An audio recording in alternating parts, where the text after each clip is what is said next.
Evangelho de Marcos, capítulo de número 2, a partir do verso 13, diz assim a palavra do nosso Senhor. De novo saiu Jesus para junto do mar, e toda a multidão vinha ao seu encontro, e ele os ensinava. Quando ia passando, viu a Levi, filho de Alfeu, sentado na coletoria, e disse-lhe: segue-me. Ele se levantou e o seguiu. Achando-se Jesus à mesa na casa de Levi, estavam juntamente com ele e com seus discípulos muitos publicanos e pecadores, porque estes eram em grande número e também o seguiam. Os escribas dos fariseus, vendo-o comer em companhia dos pecadores e publicanos, perguntavam aos discípulos dele: por que come e bebe ele com os publicanos e pecadores? Tendo Jesus ouvido isto, respondeu-lhes: os sãos não precisam de médico, e sim os doentes. Não vim chamar justos, e sim pecadores. Até aqui. Vamos orar mais uma vez? Santo és tu, Senhor. Bendito é o teu nome. A tua palavra dura para sempre, o teu reino jamais terá fim. Senhor, nós acabamos de ler a tua palavra. E a nossa oração nesta hora é para que o Senhor nos ilumine a mente. Nós oramos nesse sentido, ilumina-nos a mente, o coração, para que entendamos tudo aquilo que o Senhor tem para dizer nesta noite a cada um de nós, por meio da tua palavra. Fala conosco, Senhor, não da maneira como gostaríamos, mas da maneira que precisamos. E que assim, Senhor, o Senhor seja engrandecido em nossa vida, para a honra e glória do teu santo e poderoso nome que oramos, em nome de Cristo, teu Filho. Amém. Meus irmãos, de todas as profissões e ocupações que existem, algumas são particularmente ingratas, não é verdade? Vamos citar alguns casos. Pensem, por exemplo, nos atendentes de telemarketing. Como são a linha de frente das empresas, esses profissionais costumam ouvir reclamações e ofensas dos mais variados tipos, não é mesmo? Todos os dias, clientes, por alguma razão, insatisfeitos, falam-lhes com estupidez, difícil de ser suportada. Pensem, por outro lado, nos árbitros de futebol. Como juízes, eles nem sempre agradam as torcidas quando aplicam as regras devidas à partida. Os irmãos conhecem a história. Enxurradas de xingamentos por isso costumam ser dirigidas à sua pessoa. E não raramente os árbitros de futebol deixam os estádios em que apitam escoltados pela polícia. Pensem, irmãos, em várias outras ocupações e profissões que poderiam ser lembradas por nós. Profissões ingratas, difíceis de serem exercidas. Mas de todas elas, uma em especial está sempre presente nos noticiários. E eu falo, irmãos, da ocupação dos fiscais de trânsito. Basta fazer uma rápida pesquisa na internet para ver que esses profissionais desempenham uma das funções mais ingratas e odiadas pelas pessoas. Ódio, aliás, que às vezes é convertido em tristes episódios de agressão física. Os irmãos certamente já devem ter ouvido falar de casos assim. Sendo justos, irmãos, a verdade é que toda essa aversão popular aos fiscais de trânsito quase sempre não se justifica. Na maioria das vezes, eles apenas fazem o seu trabalho. Convenhamos, os infratores é que ao volante agem como não deveriam agir. No entanto, é claro, sempre há más exceções. Em qualquer profissão, em qualquer ocupação, sempre há os maus profissionais. E nesse caso, no caso da função dos fiscais de trânsito, não seria diferente. Foi o que se viu no ano passado, numa cidade do interior de São Paulo, chamada Assis. Uma verdadeira máfia de multas, que foi revelada pela justiça local. Por trás do esquema, diretores e fiscais de trânsito que ganhavam uma boa quantia por cada multa aplicada nas ruas. Os irmãos já devem imaginar os resultados, né? Milhares de infrações aplicadas injustamente. Bem, se em geral a imagem que se tem dos fiscais de trânsito é negativa, como é que os irmãos imaginam que esses profissionais passaram a ser vistos pelos habitantes dessa cidade específica na qual estavam agindo de maneira corrupta? Nada bem, não é mesmo? E de fato, ofensas, xingamentos, cusparadas, agressões e todo tipo de insulto passaram a fazer parte do seu cotidiano. Agora pensem comigo, irmãos. Quão escandaloso seria se alguém na cidade de Assis resolvesse acolher esses malfeitores, esses agentes fiscais de trânsito corruptos. Quão incompreensível seria se, em vez de hostilidade, alguém da cidade resolvesse recebê-los em sua casa para um jantar, para uma refeição. Qual será que seria a reação das outras pessoas, dos outros habitantes da cidade? Certamente iriam se opor, criticar, não é verdade? Aliás, irmãos, suponha que você, meu irmão, minha irmã, estivesse entre os multados injustamente naquela cidade e recebesse o convite dos agentes corruptos para um jantar. Como você responderia? Quais condições você imporia para participar da comunhão com eles? Se é que considerasse participar de um jantar com aqueles que te multaram muitas vezes injustamente. No texto que nós lemos, irmãos, Marcos narra duas histórias conectadas, em muitos sentidos, semelhantes a tudo isso que eu acabo de dizer. Nesse texto, nós vemos duas atitudes escandalosas de Jesus que causaram contradição nos seus dias. O seu chamado a um homem profundamente malquisto, mal visto pela sociedade de então, e a sua comunhão com esse homem e vários outros malfeitores à mesa numa refeição. Assim, irmãos, olhando para estas histórias de um passado distante, nesta noite nós aprenderemos a grande lição de que não há condição nossa que impeça o chamado soberano de Jesus. E isso porque ele veio para nos livrar do pecado, o maior dos empecilhos. Vou repetir. Não há condição nossa que impeça o chamado soberano de Jesus.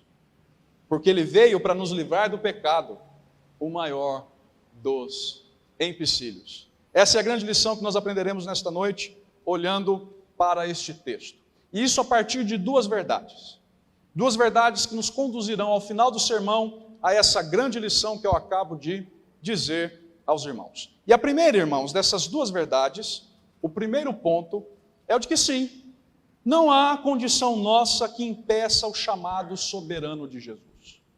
Não há condição nossa que impeça o chamado soberano de Jesus. Reparem que nós continuamos a ser conduzidos por Marcos no seu relato sobre as boas novas de Cristo, de Jesus Cristo, Filho de Deus. Se os irmãos bem se lembram, no domingo passado, nós olhamos para o conjunto de versos desse segundo capítulo, iniciado no verso de número 1, e fomos até o verso de número 12, deste mesmo segundo capítulo. Nestes versos, irmãos, de 1 a 12, que nós vimos no domingo passado, Marcos nos contou a história do perdão e da cura de um paralítico, que foi levado a Jesus por 4 pessoas. Os irmãos se lembram disso? Nós vimos no domingo passado. Creio que os irmãos se lembram. Nós vimos o evangelista mostrar a surpreendente autoridade de Cristo, Filho do homem, autoridade revelada nos milagres que ele fazia, autoridade revelada no perdão de pecados que ele concedeu àquele homem que vimos na história da semana passada. Nós também fomos informados nos versos de 1 a 12 do capítulo de número 2, que uma oposição entre os líderes religiosos começou a se levantar contra Jesus. Oposição dos judeus de seu tempo, que no coração, os irmãos se lembram disso? De maneira ainda reprimida, de maneira ainda discreta, no coração apenas, começaram a questionar as palavras e as ações do nosso mestre. E aí nós terminamos, por fim, no domingo passado, com a informação de que as pessoas se admiraram com o poder, com a autoridade de Jesus. Nós lemos isso no verso de número 12 daquele texto. Volte os olhos para o verso de número 12 do capítulo 2 e vejam isso. Vejam como terminou o verso que nós vimos na semana passada.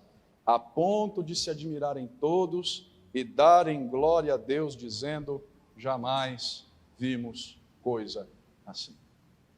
Agora, irmãos, a partir do verso 13, nós temos a continuação do relato de Marcos. E vejam o início do verso 13. Depois disso tudo que nós já vimos na semana passada, vejam agora o que Marcos diz no início do verso 13. De novo, saiu Jesus para junto do mar, e toda a multidão vinha ao seu encontro. Vejam, irmãos, que o que Marcos nos informa é que Jesus foi caminhar às margens do mar da Galileia. Margens nas quais se localizava a sua cidade de então, Cafarnaum. Ou seja, Jesus se dirige à mesma região, atenção a isso, à mesma região onde ele chamou os seus primeiros discípulos. Os 4 pescadores descritos nos versos 16 a 20 do primeiro capítulo, cuja história nós já vimos no sermão passado. Os irmãos se lembram daquela história quando Jesus chamou a André, Pedro, Tiago e João, versos 16 a 20 do primeiro capítulo. Pois bem, Jesus foi caminhar naquela mesma região, às margens do mar da Galileia. A sua cidade, Cafarnaum, ficava às margens do grande lago, em seu tempo chamado de Mar da Galileia. E como nós sabemos, irmãos, a essa altura, a popularidade de Jesus era enorme, era muito grande. Por isso, não nos deve causar estranheza a informação de Marcos na sequência do verso 13. De novo saiu Jesus para junto do mar, e toda a multidão vinha ao seu encontro, e ele os ensinava. Notem, mais uma vez o evangelista resume aqui, apresenta para nós o propósito, a razão de ser do ministério de Jesus, como nós também já vimos no sermão passado. Ele está nas margens, está caminhando pelas margens do mar da Galileia, e está ensinando as multidões que o seguem. E é justamente nesta ocasião, irmãos, que ao pregar às multidões às margens do mar da Galileia, nos arredores de Cafarnaum, diz Marcos no verso 14, quando ia passando, volte os olhos para o verso 14, que Jesus viu a Levi, filho de Alfeu, sentado na coletoria e disse-lhe: segue-me. Irmãos, a semelhança do relato lá do primeiro capítulo, versos 16 a 20, em que Jesus chama 4 pescadores, eis aqui mais um chamado às margens do grande lago, do mar da Galileia. Mas percebam que agora, aquele que é chamado por Jesus para ser seu discípulo, não é um pescador, como eram André, Pedro, João e Tiago. Marcos nos informa que agora Jesus chama Levi, filho de Alfeu. Aquele, irmãos, que muito provavelmente é Mateus, chamado assim no evangelho que ele mesmo, Mateus, escreverá tempos depois. Isso nós vemos lá no seu evangelho, Evangelho segundo Mateus, capítulo 9, verso de número 9. Um homem, irmãos, que atenção, nas palavras de Marcos, estava sentado na coletoria. É a este que Jesus chama, Levi, alguém que está sentado na coletoria. Sim, irmãos, Jesus chama um cobrador de impostos para ser o seu mais novo discípulo. E aqui nós precisamos entender os significados disso. Nessa época, irmãos, havia muitos coletores de impostos na Palestina. Eles também eram chamados de publicanos. Boa parte deles trabalhava diretamente para o Império Romano, que essa época aqui dominava toda aquela região politicamente.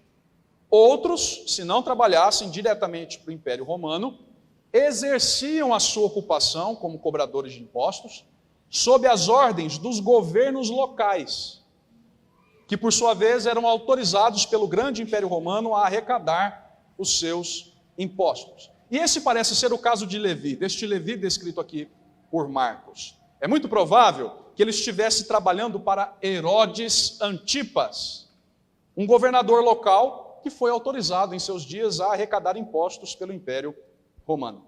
A essa época, irmãos, esse Herodes Antipas, filho de Herodes o Grande, governava sobre toda essa região da Galileia, onde está a cidade de Cafarnaum. Cidade, agora sabemos já, à luz de outros sermões, cidade em que residia Jesus.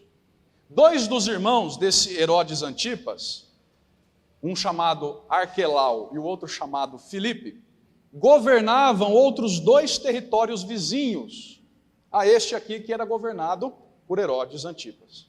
Essa divisão ocorreu com a morte do pai deles, cujo nome já mencionei há pouco, Herodes o Grande.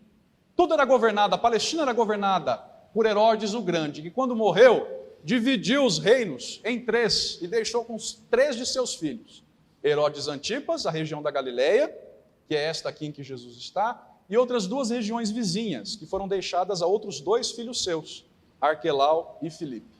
Acontece, irmãos, que Cafarnaum, essa cidade onde Jesus está, estava situada numa região de fronteira entre 2 desses reinos, entre o reino governado por Herodes Antipas, de um lado, e o reino governado por um irmão seu, Filipe, do outro lado.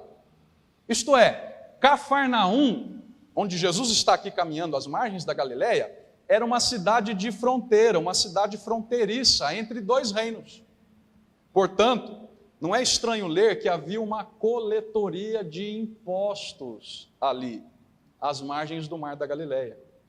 Assim como nós hoje, muitos de nós têm de pagar pedágio ao cruzar fronteiras, pedágios tinham de ser pagos para que as pessoas atravessassem de um reino para o outro. E como Cafarnaum era uma cidade que estava no limite, na fronteira de um reino para o outro, havia uma coletoria muito importante ali.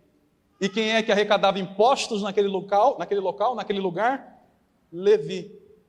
Essa era a função desse homem. Ele cobrava os impostos que ali eram recolhidos segundo as ordens do governo. Agora pensem, irmãos, em como esses coletores de impostos eram vistos pelas pessoas, pela sociedade de então. Esses homens, irmãos, eram totalmente desprezados, totalmente odiados pela sociedade. Mais ou menos como os fiscais de trânsito que eu mencionei no início, os irmãos se lembram?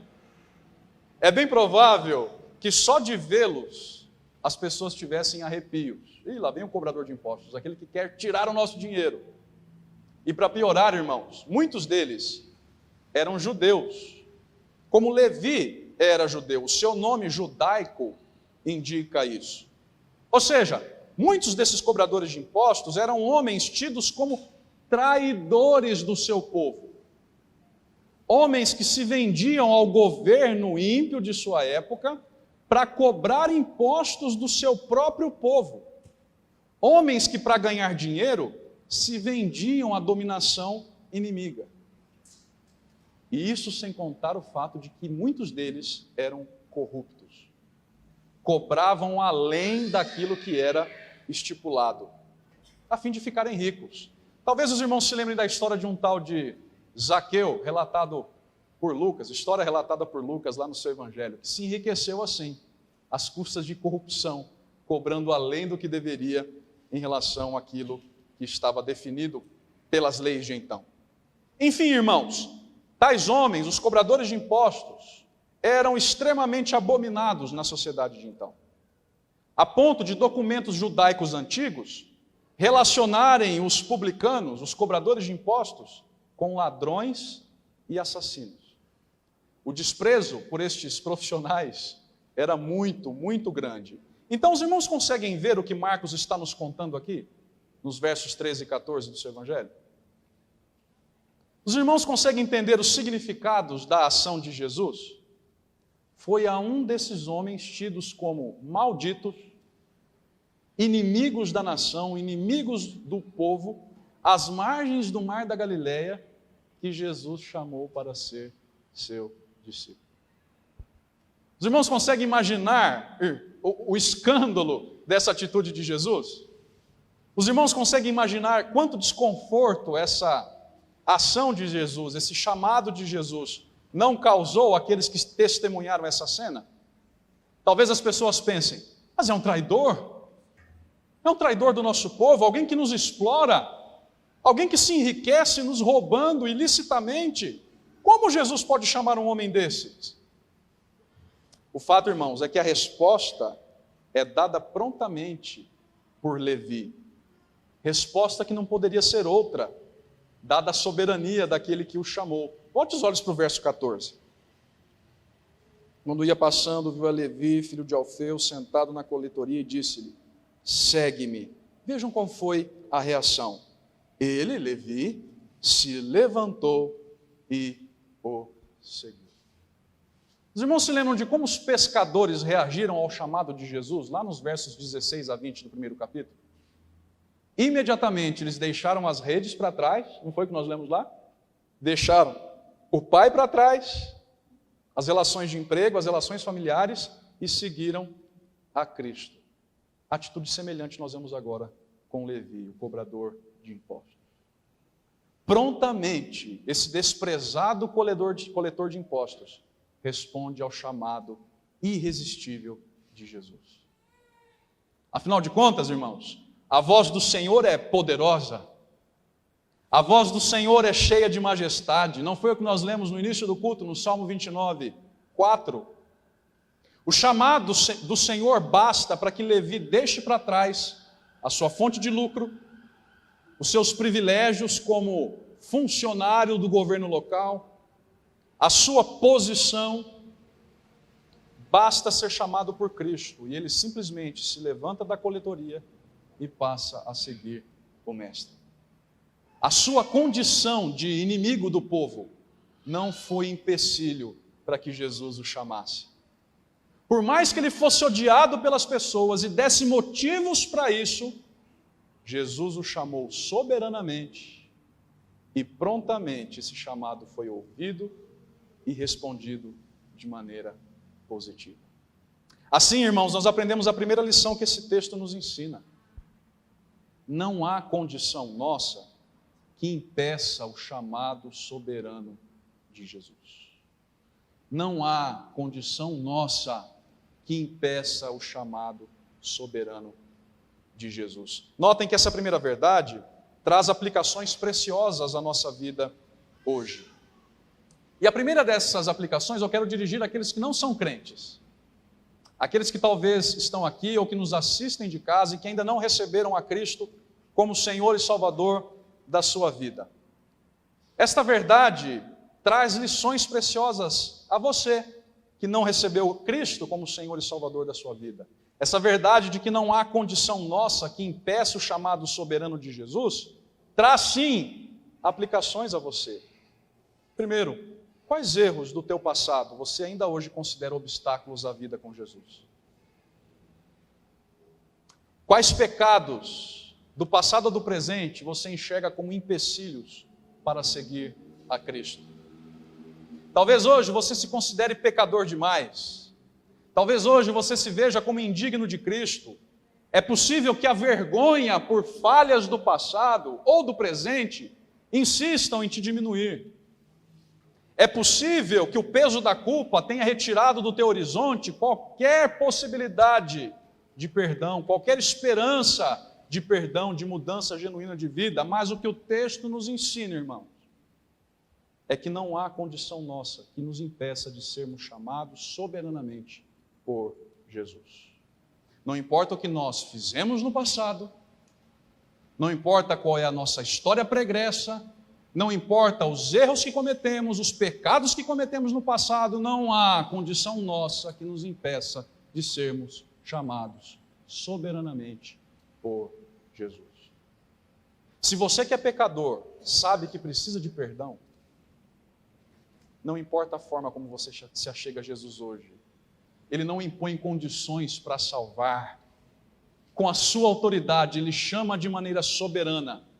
Não importa se nós somos odiados pela sociedade que nos cerca, não importa se os nossos erros fizeram com que todo mundo fechasse as portas para nós, não importa se nós somos desprezados, se somos malquistos, não importa a imagem que as pessoas têm de nós por erros do passado ou do presente. Não importa a nossa reputação aos olhos da sociedade, se Jesus nos chama soberanamente, é porque Ele não impõe condições ao nos chamar. Ele chama quem quer, na hora que quer, e transforma a vida daquele a quem Ele chama. Sabem, irmãos, isso diferencia a fé cristã de todas as outras religiões. Nós não precisamos fazer nada para sermos recebidos por Jesus. Nós não precisamos ser perfeitos primeiro, para que depois nós passemos a seguir a Cristo. Ele nos chama primeiro. Ele vem até nós primeiro, Ele nos perdoa primeiro, e aí, só depois disso, é que Ele começa a operar em nós a mudança de que tanto necessitamos.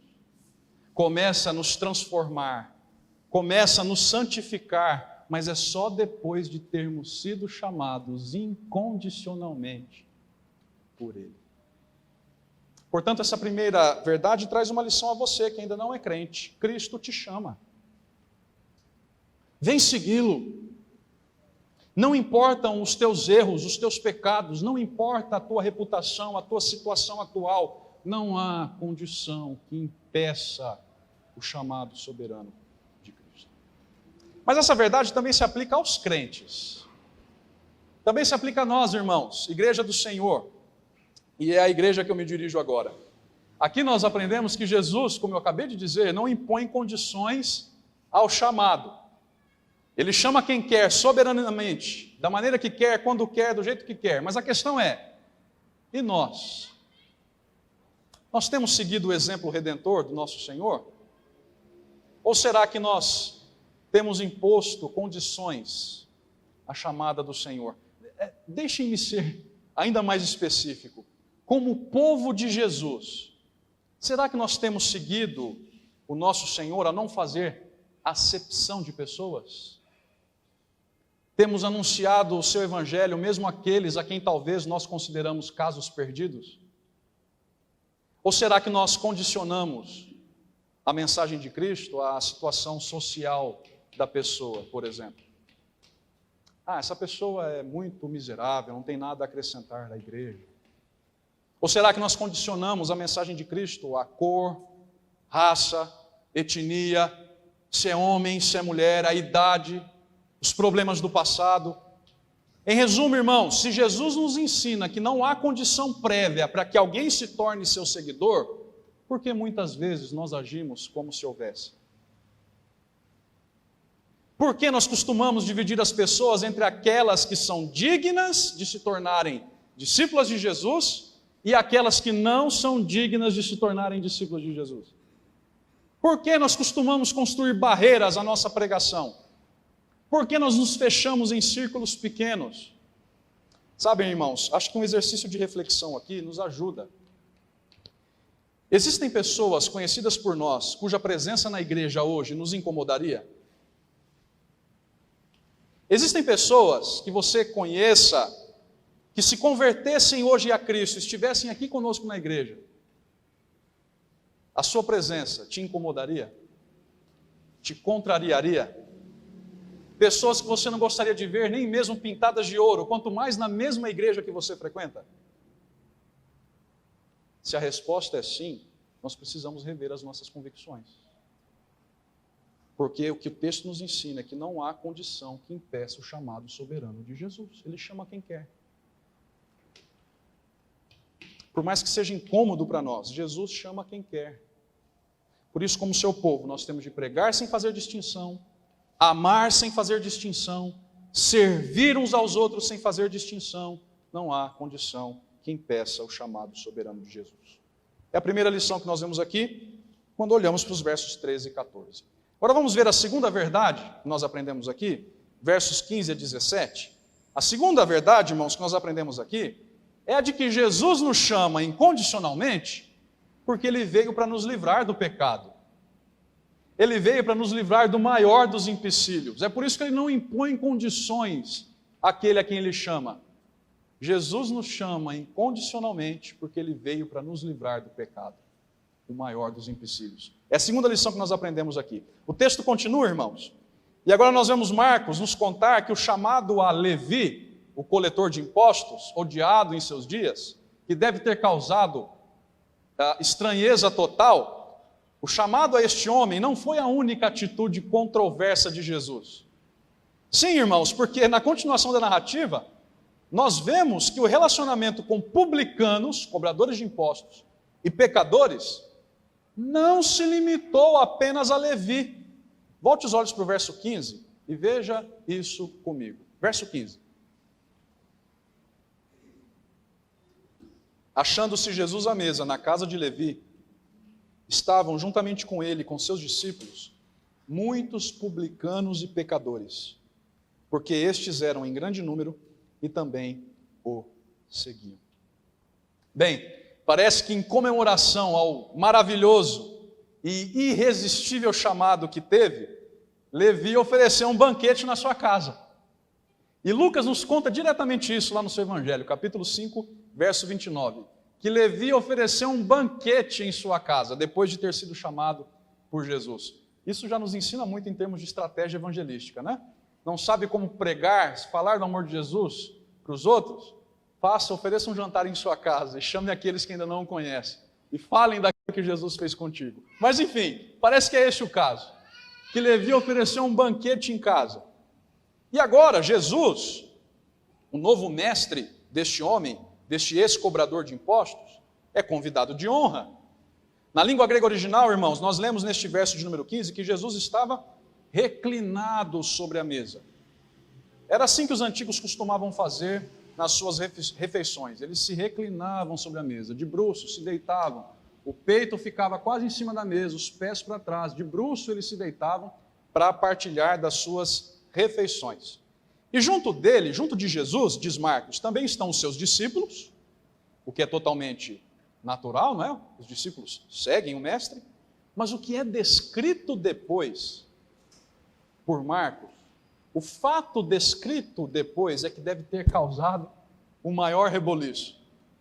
Porque comendo com Jesus e com seus discípulos estão muitos.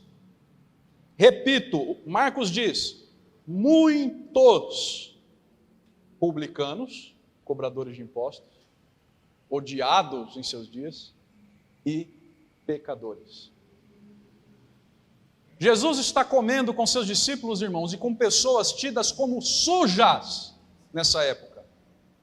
Imundas, não fisicamente, como o leproso, cuja história nós já vimos antes, mas espiritualmente, consideradas espiritualmente imundas. Jesus está comendo com pessoas estigmatizadas, odiadas em seus dias. Pessoas separadas do convívio das pessoas tidas como normais. E se o chamado de um único cobrador de impostos, Levi, ocasionou o maior escândalo, deve ter ocasionado o maior escândalo, o que dizer agora? Como será que as pessoas viam essa atitude de Jesus? Comendo com muitos cobradores de impostos odiados, comendo com muitos pecadores considerados impuros em seus dias. Como será que as pessoas viam a atitude de Jesus? Nós não podemos saber como todos reagiram, mas Marcos nos conta como uma classe específica de pessoas reagiu a esse fato. E é claro, irmãos, eu falo da classe dos líderes religiosos. É para ela que Marcos dirige o nosso olhar agora na narrativa. Vejam o verso 16. Os escribas dos fariseus, vendo-o comer em companhia dos pecadores e publicanos, perguntavam aos discípulos dele: por que come e bebe ele com os publicanos e pecadores? É claro, irmãos, a resistência não demorou a aparecer. Os judeus legalistas, que evitavam ao máximo contato com pessoas que consideravam impuras, como esses publicanos e pecadores com os quais Jesus está à mesa, esses homens legalistas, os religiosos, legalistas dos dias de Jesus, logo se levantam para se opor à atitude do nosso Senhor. A fim de não se contaminarem, a fim de tentar entender por que um rabi, um mestre, come com pecadores e publicanos, logo eles se manifestam. Mais uma vez a tensão se estabelece. E é interessante, irmãos, ver aqui aquilo que eu disse aos irmãos no domingo passado. que no capítulo 2 até o capítulo de número 3, nós veremos uma crescente oposição dos líderes religiosos a Jesus. Os irmãos se lembram como eles reagiram nos versos de 1 a 12, quando Jesus perdoou os pecados do paralítico e curou aquele que fora trazido à sua presença por 4 amigos? Os irmãos se lembram como a oposição dos líderes religiosos apareceu lá? O que disse Marcos no verso 6 do capítulo 2? No coração, os líderes religiosos começaram a arrazoar. No coração, os líderes religiosos começaram a questionar as atitudes de Jesus. E agora, o que é que eles fazem? Vejam, a oposição passa a ser menos tímida, menos reprimida. Agora, esses líderes religiosos procuram pelos discípulos de Jesus. Deixam de apenas pensar no coração. Eles vão aos discípulos de Jesus para perguntar para os discípulos de Jesus, ou seja, para falar indiretamente agora com Jesus, falando aos seus discípulos. O que é que este homem faz? Por que ele come e bebe com os publicanos e com os pecadores? E com isso, irmãos, mais um conflito aberto entre Jesus e os mestres da lei se estabelece. Volte os olhos para o verso 17. Tendo Jesus ouvido isto, respondeu-lhes: os sãos não precisam de médico, e sim os doentes. Não vim chamar justos, e sim pecadores. O que acontece, irmãos, é que a comunhão à mesa de Jesus com os odiados cobradores de impostos, publicanos, e com os pecadores, é símbolo de algo maior. Jesus está fazendo isso porque Ele está oferecendo perdão a essas pessoas. Sim, irmãos, Jesus está indicando claramente que aos rejeitados, àqueles considerados impuros, aos pecadores desprezados, também está sendo oferecido o banquete da graça. Eles também estão sendo chamados a experimentar do perdão de Deus, a participar da chegada do reino de Deus. Cristo, com toda a autoridade, está ali para mostrar isso. É por isso que Ele está sentado com publicanos e pecadores à mesa. E percebam, irmãos, que para nós terminarmos, caminhando já ao final, nós precisamos entender o que está sendo descrito aqui. Jesus não está justificando a vida pecaminosa desses homens descritos aqui, desses pecadores descritos aqui. Jesus não está fazendo vista grossa aos pecados desses homens, dessas pessoas aqui. Porque vejam que Jesus usa de um provérbio muito conhecido nos seus dias, o que provavelmente é um ditado popular nos seus dias: os sãos não precisam de médico, e sim os doentes, para dizer que sim, aquelas pessoas são sim doentes. Aquelas pessoas são sim, em muitos sentidos, necessitadas do poder de Deus. São sim pecadores que precisam do perdão de Deus. Jesus não está ignorando os pecados dos publicanos e dos pecadores. O fato é justamente o oposto. Ele leva tão a sério o pecado dessas pessoas que ele está ali para tratar deles, como um médico trata do doente.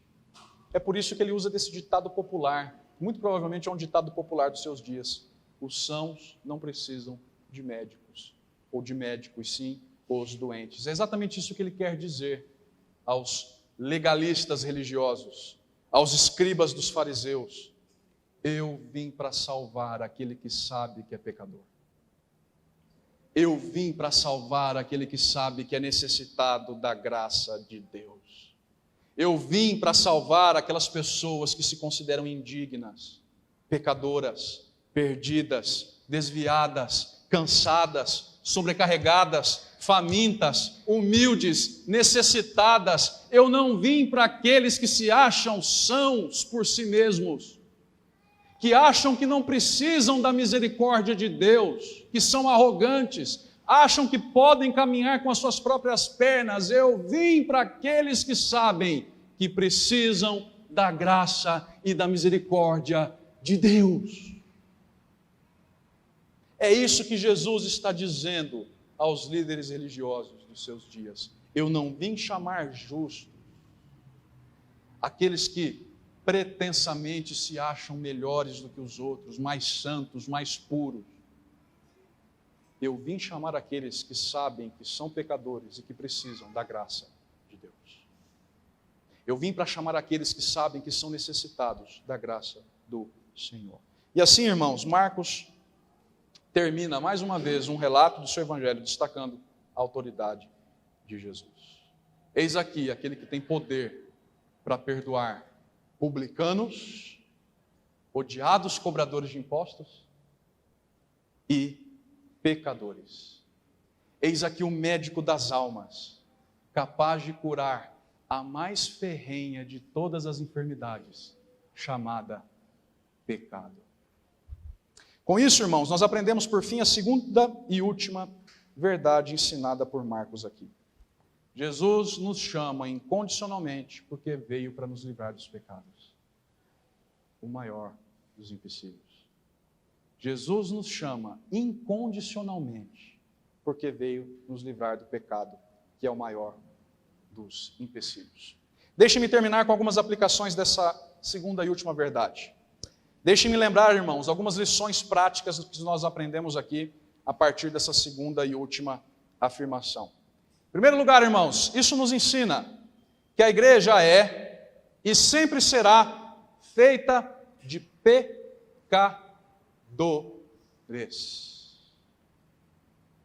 A igreja é e sempre será feita de pecadores.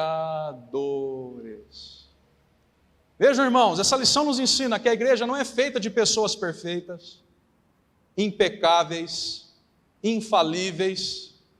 Jesus não chamou para segui-lo pessoas que têm toda a capacidade, que demonstram ter pureza prévia, que demonstram ter condições prévias para segui-lo. Jesus não nos chamou com base na nossa pureza, nas obras de justiça que nós nos considerássemos capazes de fazer. Ele não impôs condições para nos chamar, justamente porque chamou a pecadores. A igreja é feita de pecadores que precisam da graça de Deus, que são transformados por Deus, mas é feita de pecadores. Os irmãos se lembram do texto que nós lemos na primeira carta de Paulo a Timóteo? O que é que ele diz? Fiel é a palavra e digna de toda aceitação, que Cristo Jesus veio ao mundo para salvar os pecadores. E diz o apóstolo Paulo, dos quais eu sou o principal. Guardem isso, irmãos. Nós não fomos chamados por Deus porque éramos os mais justos ou mais santos do que outros. Na verdade, todos nós somos doentes que carecem do médico das almas. Éramos os principais dos pecadores. Sabe, irmãos, em certo sentido, para usar do ditado popular que Jesus cita aqui, a igreja é muito mais um grande hospital do que um lugar de pessoas sãs, de pessoas sadias. E sabe o que isso nos ensina? Irmãos, não deixem os pecados afastar os irmãos da igreja. Não deixem o peso na consciência por pecados cometidos acidentalmente contra Cristo afastar os irmãos da igreja. Porque igreja é lugar de pecador. Igreja é lugar de gente que sabe que precisa de Deus e que, portanto, está na presença de Deus. Busca a presença de Deus. É por isso que, entre outras coisas, no corpo de Cristo não há espaço para soberba, para arrogância, porque todos nós somos doentes em tratamento. Pecadores que precisam da graça de Deus. É por isso que no corpo de Cristo deve haver ajuda, amor, apoio mútuo de uns para com os outros, porque todos nós somos doentes que precisam da ajuda de uns dos outros. É por isso que entre os crentes, os tropeços não devem servir de motivo para que os dedos sejam apontados, para que se afaste da igreja. Pelo contrário, irmãos, nós precisamos nos ajudar, nos fortalecer uns aos outros. Porque hoje pode ser que o nosso irmão esteja caindo, mas amanhã é possível que ele nos ajude quando nós estivermos caindo. Porque a igreja é feita de pecadores como eu, como você, que precisam da graça de Deus. Os irmãos conseguem ver quantas aplicações existem aqui, irmãos? A igreja é um hospital, é feita de pecadores, de doentes que estão sim em transformação, mas que não alcançarão a perfeição até a consumação de todas as coisas. Em segundo lugar, irmãos, por fim, nós aprendemos que pecado não se combate com legalismo e regras. Moralismo barato não resolve o problema do pecado. Deixe-me ser mais específico. Às vezes, nós pensamos que tudo aquilo que as pessoas precisam é de um código de regras, um código de normas, um código de lei para observarem. Olha, siga à risca o que está escrito aqui e você se tratará da sua enfermidade espiritual. Quando, na verdade, irmãos, moralismo barato, legalismo barato não resolve o problema do pecado. O que resolve o problema do pecado é o poder de Deus em Cristo Jesus. Portanto, pais, não tentem passar aos seus filhos um código de normas e de leis para que eles se convertam, para que eles se acheguem ao Senhor. Preguem o Evangelho de Jesus Cristo.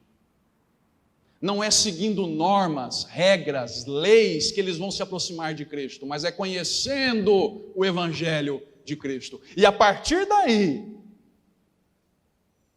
eles se voltarão para o Senhor, buscando obedecê-lo, buscando segui-lo, buscando agradá-lo. Mas só depois do momento em que forem chamados por Cristo, só depois do momento em que tiverem um encontro real com Cristo. Por isso, crente, ao lutar contra o pecado, apega-te a Cristo e não a regras, normas. Busque a Cristo em oração. Se fortaleça em Cristo, com o corpo de Cristo, que é a sua igreja, com os meios de graça concedidos por Cristo, oração, leitura da palavra, comunhão com os irmãos, participação nos sacramentos. Ao pregar, não pregue um conjunto de normas, pregue Cristo. Sabem, irmãos, às vezes nós nos enganamos achando que devemos pregar às pessoas leis, regras, quando na verdade o que nós devemos pregar é o Evangelho de Jesus Cristo. Não é faça isso e você será salvo, faça aquilo e você será salvo. Não! Alguém já fez por você. Alguém chamado Jesus de Nazaré já fez aquilo que você jamais seria capaz de fazer. Olhe para Ele com fé. Moralismo barato, legalismo, nos aproxima, irmãos, dos escribas dos fariseus. Quando, na verdade, o que Jesus ensina é a pregação do Evangelho, personificada nele mesmo. Jesus nos chama incondicionalmente, porque Ele veio nos livrar do pecado, o maior dos empecilhos. É a segunda lição que nós aprendemos aqui. E é isso, irmãos. Por fim, nós temos a grande lição que Marcos nos ensina nesses versos. Não há condição nossa que impeça o chamado soberano de Jesus. Isso porque Ele veio para nos livrar do pecado, o maior dos empecilhos. Que sempre nos lembremos disso, irmãos. E que vivamos essas verdades para a glória do nosso Senhor, hoje e sempre.